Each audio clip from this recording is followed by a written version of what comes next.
Hello friends, আমি অরিজিৎ তোমাদের সবাইকে সকার ম্যানে স্বাগত এবং সবার প্রথমে সবাইকে জানাই জয় মোহনবাগান।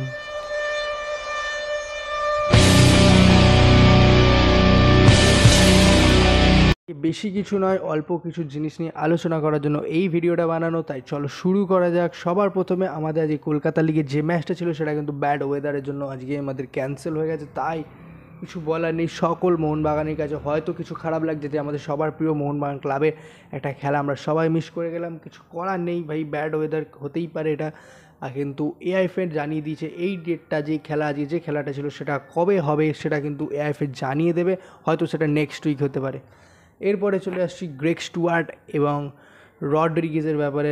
সবাই জানো যে তাদের একটা ভিসা প্রবলেমের জন্য তারা কিন্তু ইন্ডিয়াতে আসতে পারছিলেন এবং মোহনবাগান প্র্যাকটিস জয়েন করতে পারছিলেন। যতদূর শোনা যাচ্ছে গ্রেগ স্টুয়ার্ট কিন্তু ভিসা পেয়ে গেছে, হয়তো আজ বা কালের মধ্যে সে কিন্তু গ্রেগ স্টুয়ার্ট কলকাতায় চলে আসবে এবং প্র্যাকটিস আজকালের মধ্যেই হয়তো কাল বা পরশুর মধ্যে হয়তো জয়েন করে দেবে।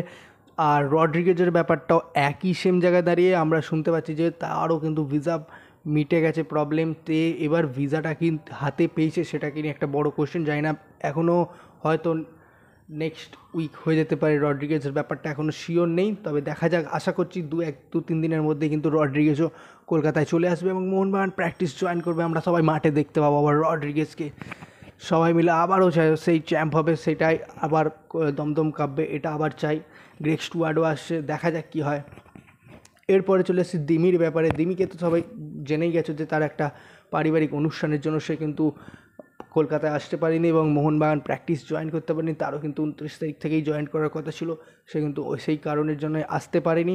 সেটাও শোনা যাচ্ছে দিমি পেরতাতস আর 2-3 দিনের মধ্যে মোহনবাগান ক্লাবে আসতে চলেছে এবং আবার সেই স্টেন গান সেলিব্রেশন করতে চলেছে। তাই আবার মিলে সবাই দিমি দিমি দিমি। ওফ ভাই, লেজেন্ড ভাই। এখন আমার কাছে তো মনে হয় মোহনবাগানের এক শনি নডি ব্যারাটো সব কিছু পৌডা ফাউকুলি সব কিছু আবার দিমি আসতে চলেছে। সেই দিমি ক্রেজটা চলবে ভাই এখনও 2 বছর। সবাই জেনে গেছে 2026 পর্যন্ত কিন্তু দিমির সাথে কন্ট্রাক্ট এক্সটেনশন হয়ে গেছে, তাই সবাই মিলে হয়ে যায় জয় মোহনবাগান। এরপরে আরেকটা জিনিস নিয়ে, যেটা হচ্ছে সবাই জানো যে মোহনবাগান কিন্তু নতুন প্র্যাকটিস কিট পরে মাঠে নেমেছে এবং প্র্যাকটিস শুরু করে দিচ্ছে। আর একটা খবর জানা যাচ্ছে যে মোহনবাগানের কিন্তু মেন জার্সির কিটস কিন্তু তৈরি হয়ে গেছে, সেটা কিন্তু ম্যানেজমেন্টের কাছে পাঠিয়ে দিয়েছে বা ম্যানেজমেন্টের ওপর নির্ভর করছে যে ওটা কি কনফার্ম করবে না। দেখা যাক কী হয়। এবার যদি জানা যায় সেটা কনফার্ম হয়ে গেছে, সেটা তোমাদের মধ্যে অবশ্যই জানিয়ে দেবো। এরপরে চলে আসছি ওল্ড অ্যান্ড হক টপিক।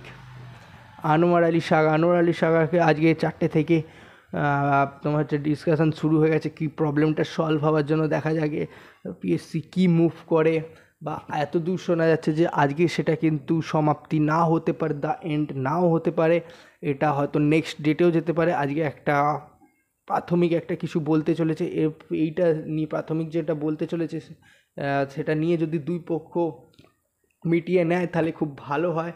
আমরাও চাই মোহনবাগানে আনোয়ার আলী ফিরে আসুক। এবার দেখা যাক আনোয়ার আলী কী করতে পারে, রঞ্জিত বাজাজ কী করতে চলেছে, মোহনবাগান ম্যানেজমেন্ট কী করতে চলেছে। এটা 2-3টে জিনিসের মধ্যে একটা রাউন্ডের মধ্যে শেপে তৈরি হয়েছে। দেখা যাক শেপ কাটিয়ে কতটা বেরিয়ে আসতে পারে। আশা করি, আই হোপ আনোয়ার আলী কিন্তু আবার মোহনবাগানে ফিরতে চলেছে। চলো দেখা যাক নেক্সট ভিডিও। আজকের ভিডিও এতটুকুই, যা ছিল তোমাদের মধ্যে শেয়ার করে দিলাম। সবাই মিলে হয়ে যাক জয় মোহনবাগান।